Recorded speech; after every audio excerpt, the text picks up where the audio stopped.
গন্তব্যে ফেরার ঠিক দুদিন আগে যদি হঠাৎ জানতে পারেন আপনার ফ্লাইট ক্যান্সেল হয়েছে, তাহলে কেমন হয় বলুন তো?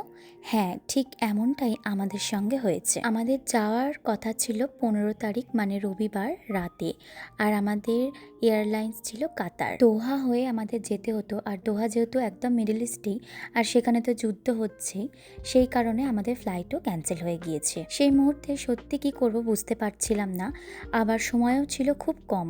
মাত্র দুদিনের মধ্যেই আমাদের অন্য ফ্লাইটের টিকিট কাটতে হলো। ফ্লাইট যাবে একদম অন্য দিক দিয়ে ঘুরে ঘুরে, ফলে আমাদের পুরো জার্নিটাই হবে অনেকটা লম্বা আর অনেকটা ক্লান্তিকর। সময় লাগবে প্রায় 40 ঘন্টা। এই পুরো জার্নিটাই এই ভিডিওতে আপনাদের সাথে শেয়ার করব।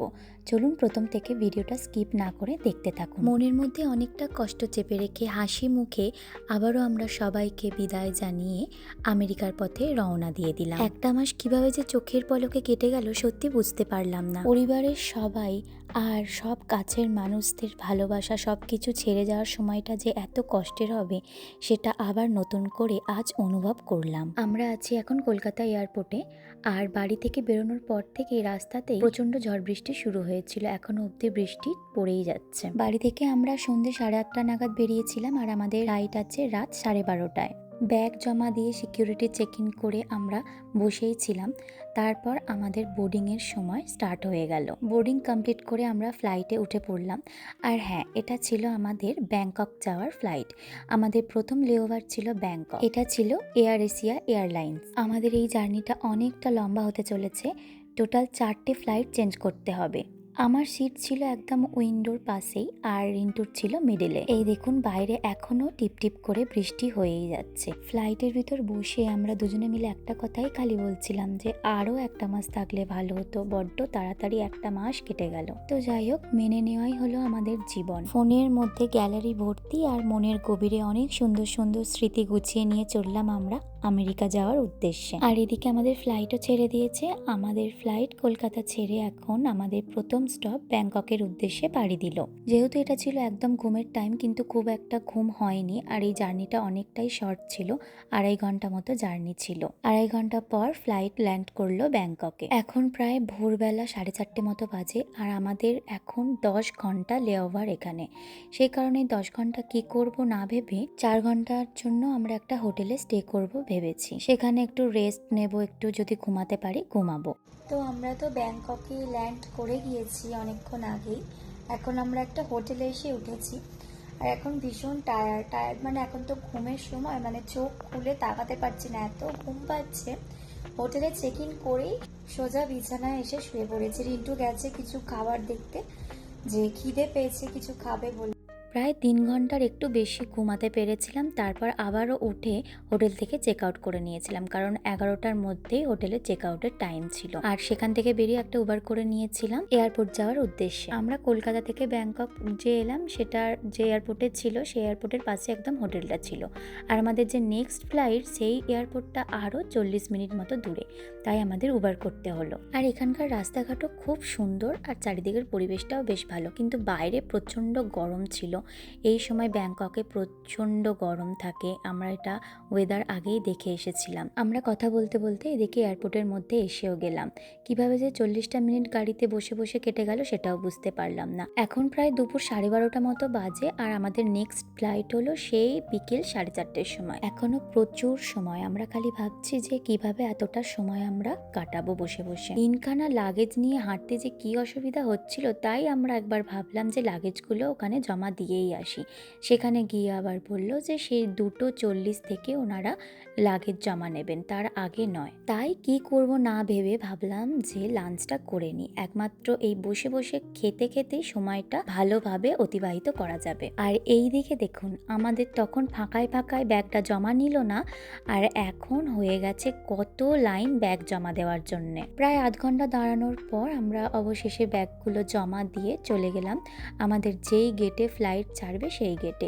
যাওয়ার সময় এখানে একটা সুন্দর জিনিস দেখতে পেলাম। সমুদ্র মন্থনের সময় যে দৃশ্যটা আমরা মানে সিনেমার মাধ্যমে বা যে কোনো ভিডিওর মাধ্যমে দেখেছিলাম, সেই দৃশ্যটাই এখানে সুন্দরভাবে তুলে ধরা হয়েছে। তারই একটা ছোট্ট ক্লিপস আপনাদের সাথে শেয়ার করে নিলাম। এরপর আমরা আমাদের গেট নাম্বারের কাছে চলে এসেছিলাম। তার কিছুক্ষণের মধ্যে আমাদের বোর্ডিং স্টার্ট হয়ে গিয়েছিল। আর এই ব্যাংকক থেকে আমাদের সেকেন্ড স্টপ ছিল তাইওয়ানে। আমাদের এই এয়ারলাইন্সটা ছিল স্টারলাক্স বলে একটি নতুন এয়ারলাইন্স। এটা 3 থেকে 3.5 বছর মতো নতুন চালু হয়েছে।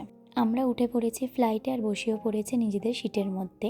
এই ফ্লাইটের মধ্যে দেখলাম 3টে রোতে টোটাল 8টা করে সিট আছে। উইন্ডো সাইডগুলোতে 2টো করে আর মিডিলে 4টে করে। ফ্লাইটের ভিতরটা এতটাই সুন্দর, একদম নতুন, দেখলেই মনে হবে। আমাদের ফ্লাইট ছেড়ে দিয়েছে, তাইপাই পৌঁছাতে প্রায় 4.5 ঘন্টা মতো লাগবে। ফ্লাইট ছাড়ার 1 ঘন্টার মধ্যেই আমাদের খাবার চলে এলো। এই ফ্লাইটে একবারই খাবার দেবে, যেহেতু জার্নিটা খুব একটা বড় না, 4 ঘন্টা 4.5 ঘন্টার মতো। এখানে ছিল একটা গ্রিল চিকেন আর ওই ভেজিটেবলস ছিল, আর ওদিকে একটা বান ছিল, ডেজার্টে ছিল একটা কেক আর ছিল ফ্রুটস। খাবার ছিল খুবই ভালো, খাবার নিয়ে কোনো অবজেকশন করা যাবে না। আর ফ্লাইটে সার্ভিসও খুব ভালো ছিল। প্রায় 4.5 ঘন্টা পর তাইপেইতে আমাদের ফ্লাইট ল্যান্ড করছে। ওইদিকে অলরেডি 1 ঘন্টা লেট হয়ে গেছে। নেক্সট ফ্লাইট আমাদের আর কিছুক্ষণের মধ্যেই, জানি না কিভাবে ফ্লাইটটা আমরা পাবো। যেভাবে আজকে আমরা ফ্লাইট ধরলাম, ছুটে ছুটে দৌড়ে দৌড়ে, 1 ঘন্টা লেট ছিল ফ্লাইট। ভেবেছিলাম পাবো না ফ্লাইটটা। যেহেতু আমাদের কানেক্টিং ফ্লাইট ছিল, সেই কারণে ওদের যেহেতু লেট হয়েছে, তাই ওরাই অপেক্ষা করেছিল আমাদের সবার জন্য। যাই হোক, অবশেষে আমরা ফ্লাইটে উঠে বসে পড়েছি, এটাই অনেক। আর এদিকে রিন্টু দেখাচ্ছে যে এই 13 ঘন্টা ধরে আমরা কিভাবে, মানে কোন দিক দিয়ে আমাদের ফ্লাইটটা যাবে। পুরোটাই সমুদ্রের উপর দিয়ে যাবে, একটুও ল্যান্ড নেই অন্য কোনো, একদম পুরো সমুদ্রের উপর দিয়ে যাবে। আর আমাদের নেক্সট স্টপ হলো লস অ্যাঞ্জেলেসের ল্যাক্স এয়ারপোর্টে।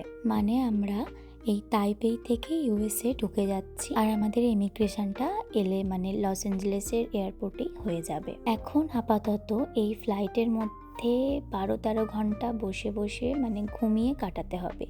আর যেহেতু এটা আমাদের ঘুমের টাইম, ইন্ডিয়াতে এই টাইমটা রাত, আমাদের ঘুমেরই টাইম, তাই কোনো অসুবিধা হবে না, কারণ ভীষণ ঘুম পাচ্ছিল। আর এখানকার সিটগুলোও তো ছিল ভীষণ ভালো, ভীষণ আরামদায়ক, তাই ভালোভাবে আমরা ঘুমাতেও পেরেছি। প্রায় 1 ঘন্টা মতো ঘুমিয়েই পড়েছিলাম। তারপর আমাদের প্রথম মিল দিয়ে গেল। এখানেও দিয়েছিল ওই চিকেন স্যালাড দিয়েছিল, একটা চিকেনের গ্রেভি, ব্রোকলি আর ওই পটেটো দিয়ে একটা খাবার ছিল, ভীষণ ভালো টেস্টি ছিল খাবারটা। আর ওইদিকে ছিল ফ্রুটস, আর এখানে ছিল একটা কিটক্যাট আর বিভিন্ন রকমের ড্রিঙ্কসও দিচ্ছিল। আমরা নিয়েছিলাম একটা করে ডায়েট কোক। ফ্লাইটের মধ্যে সময় কাটানোর মতো একমাত্র উপায় হলো এই খাবার খেয়ে সময় অতিবাহিত করা। এই ফ্লাইটের মধ্যে দেখলাম 1 জোড়া করে সবাইকে জুতো দিয়েছিল, আর সাথে দিয়েছিল অনেক কিছু, পেস্ট দিয়েছিল, ব্রাশ দিয়েছিল, একটা করে লিপ বাম দিয়েছিল, এদিকে 1 জোড়া করে মোজা দিয়েছিল পায়ে পরার জন্য, আর দিয়েছিল চোখের যে চাপা দিয়ে ঘুমানোর আই প্যাচ। আর ফ্লাইটের ভিতরের বাথরুমটাও ছিল ভীষণ সুন্দর পরিষ্কার, ওরা মাঝে মাঝে বাথরুম পরিষ্কারও করছে।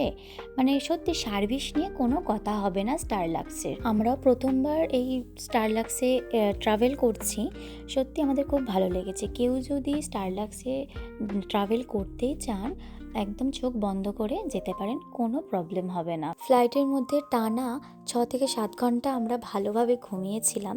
তারপর ডেস্টিনেশনে পৌঁছানোর 1.5 থেকে 2 ঘন্টা আগে আমাদের আবারও একবার খাবার দিয়ে গেল। এখানে ছিল স্ক্র্যাম্বল এগ, ওই স্পিনাচ দিয়ে, আর এখানে একটা ছিল সসেজ, আবার ছিল পটেটোস, ব্রোকলি, টমেটো একটা করে, ইয়োগার্ট দিয়েছিল একটা করে, ক্রোশো দিয়েছিল, আর ছিল ফ্রুটস। খাওয়া দাওয়া হয়ে যাওয়ার পর আমরা আরেকটু ঘুমিয়ে গিয়েছিলাম। তারপর দেখলাম যে আমরা ইউএসএতে চলে এসেছি, মানে লস অ্যাঞ্জেলেসে চলে এসেছি। এরপর আছে ইমিগ্রেশন, সেখানেও একটা বড় পরীক্ষা, যে কি প্রশ্ন করবে না করবে, কতটা লাইন হবে, কতক্ষণ দাঁড়াতে হবে, কারণ এর কিছুক্ষণ পরেই আছে আমাদের নেক্সট ফ্লাইট ডালাস যাওয়ার। ইমিগ্রেশনে তো প্রচণ্ড লাইন ছিল, আমাদের প্রায় 1 ঘন্টা 10 মিনিট মতো দাঁড়াতে হয়েছিল। তারপর আমরা আবারও ব্যাগ জমা দিয়ে সিকিউরিটি চেক ইন করে চলে গেলাম ফ্লাইটের ভিতর। এখনও 3 ঘন্টা বাকি আমাদের ফাইনাল ডেস্টিনেশনে পৌঁছাতে।